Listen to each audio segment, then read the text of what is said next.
The stunningly animated Raya and the Last Dragon introduces Disney's first Southeast Asian princess, the fantasy world of Kumandra and its mystical water dragons. Curiously, hidden in the movie are many references, Easter eggs and similarities to Disney's previous animated hit Frozen 2. Yippee-ki-yay movie lovers, I'm Jan, and in this video I'm revealing all the secret connections, details and parallels between Raya, Sisu and Disney's Ice Queen Elsa. Plus stick around to the end of the video to find out about the original much darker ending Disney had planned for The Last Dragon. Spoilers ahead of course, so take care.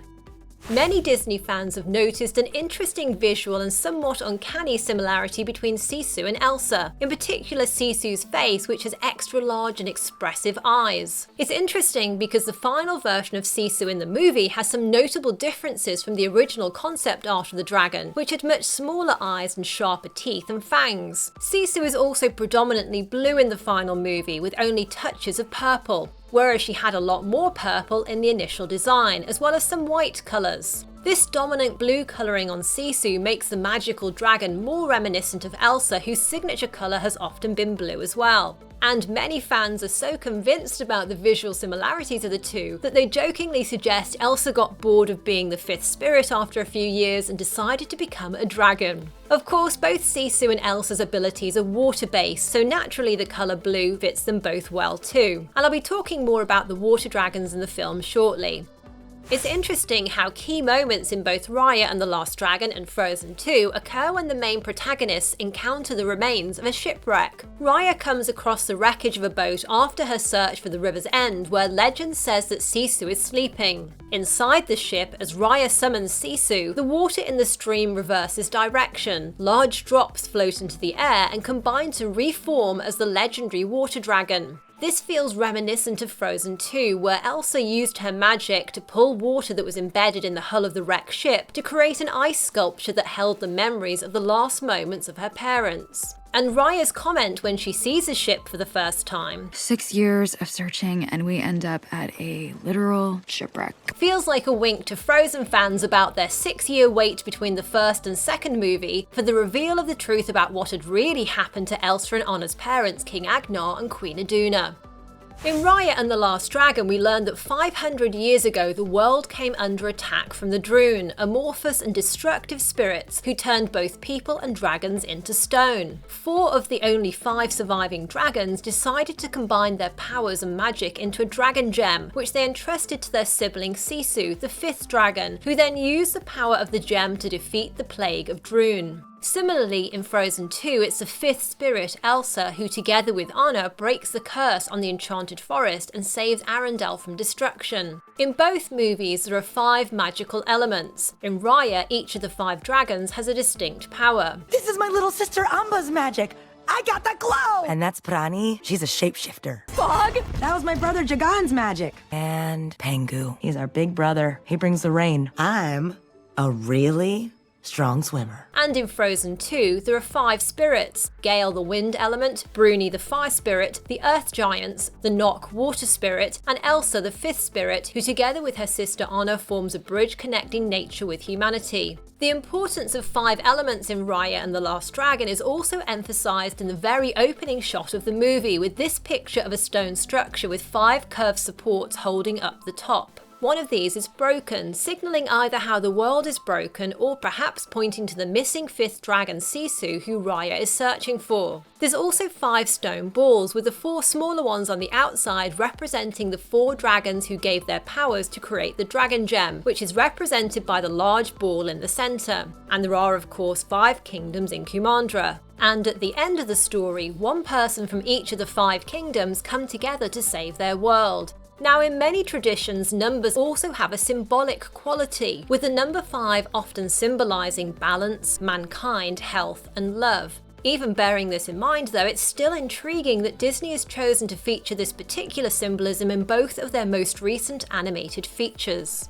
In both movies too, our protagonists end up sacrificing themselves or temporarily dying as they reach the end of their quest. For Raya, she's the first in her group to give her piece of the dragon gem to Namaari and trust in her as Sisu wanted her to. Without the gem's protection, the Droon turned Raya to stone, similar to how Elsa froze entirely when she dove too deep into Atahalan's memories. And in the first Frozen movie, Anna too turned to ice when she sacrificed herself to save Elsa from the evil Huns. Nobody stays dead, and Raya comes back to life after Namaari puts the dragon gem back together, which unleashes the power of the dragons on the Droon. While in Frozen 2, Elsa is unfrozen when Anna lifts the curse on the Enchanted Forest by destroying the Arendelian Dam.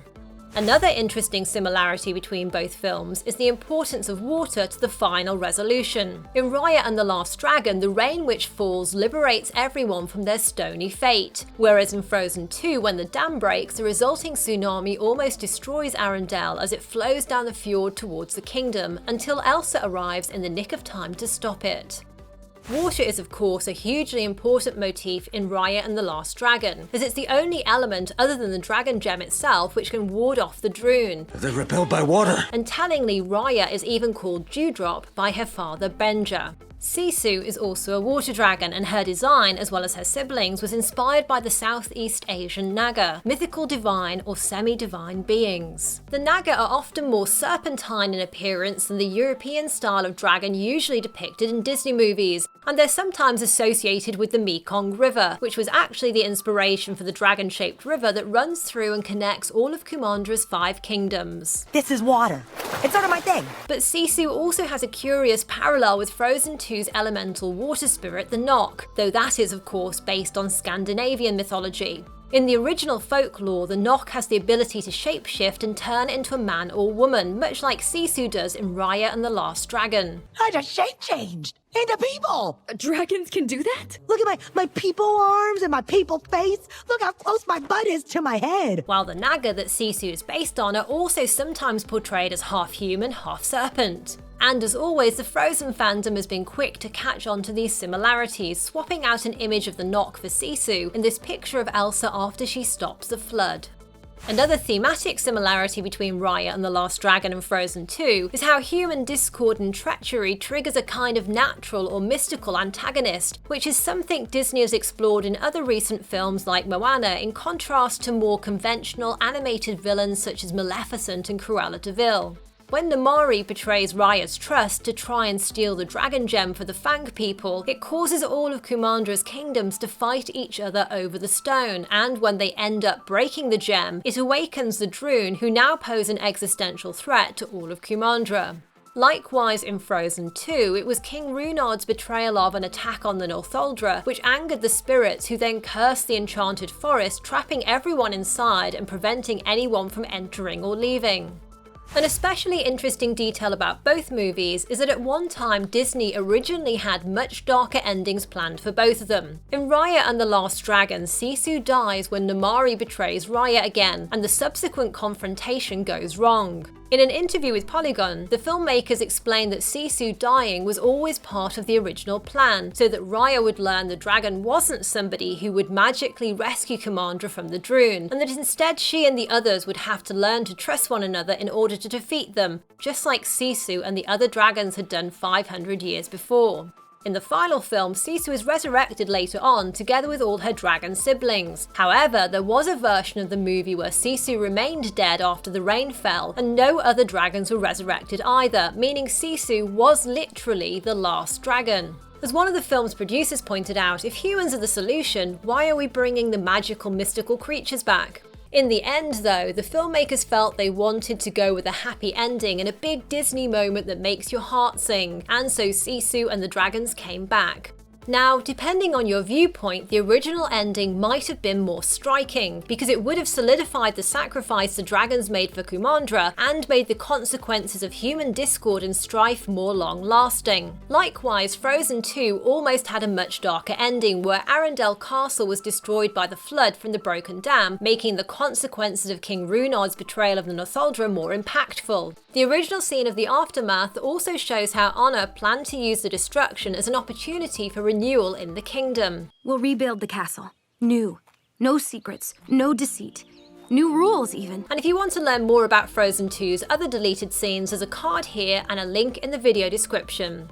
Another notable detail is the diamond pattern on the walls of the Heartland Palace, which reminds me of the diamonds that suddenly appeared over Arendelle during Into the Unknown. This could be a Frozen 2 Easter egg, or it could likely be a reference to the diamond motifs you can see on Fang jewellery, such as those on Chief Varana's earring and neck ring. Given we see these diamond patterns just as Raya is confiding in Namaari and is about to take her to see the dragon gem, it might be a clue to the imminent Fang betrayal. So did you spot any other interesting Easter eggs or details in the movie? Comment with your thoughts and theories below, and if you enjoyed this, don't forget to leave a thumbs up, it's really appreciated. You can also tap left for those Frozen 2 deleted scenes and alternate ending, or tap right for something else you're sure to like. Thanks for watching and see you next time, yippee-ki-yay movie lovers!